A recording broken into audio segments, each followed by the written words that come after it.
Good morning সবাইকে। প্রত্যেক দিনের মতন আজও সকালবেলায় উঠে চলে এসেছি রান্নাঘরে।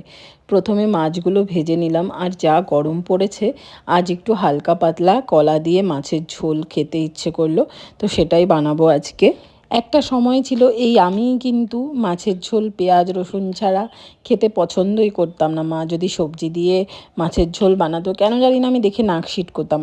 আর এখন কিন্তু আমারই এই পাতলা মাছের ঝোল খুব ভালো লাগে। মানে সময়ের সাথে সাথে মানুষের পছন্দ কতটা বদলে যায়। শুধুমাত্র জিরে বাটা দিয়েই কিন্তু এই কলার ঝোলটা আমি বানিয়েছিলাম, আর কোনো মশলা দেইনি। তারপরে মায়াঙ্কের জন্য একটু ভাত নিয়ে এসেছিলাম, একদম খালি পেটে যাবে, তার থেকে এক গাল দু গাল যেটুকু ও খায় ওকে আমি সেটুকু খাইয়েই স্কুলে পাঠাই। তারপর মায়াঙ্ক স্কুলে বেরিয়ে যাওয়ার পরে ওই ঘরের কিছু কাজ ছেড়ে চলে গিয়েছিলাম মায়াঙ্ককে স্কুল থেকে আনতে। এখন ওর স্কুলের টাইমিংটা বেশ কমিয়ে দিয়েছে, যেহেতু গরমের জন্য, সকাল 7টা থেকে 10টা অবধি। তো তারপরে মায়াঙ্ককে স্কুল থেকে এনে ঘুমিয়েছিলাম। ঘুম থেকে উঠে দেখি গার্ডেনে এনারা এসছে, আর এনারা এসছে কিছু খেতে দেবো না এমনটা তো হয় না।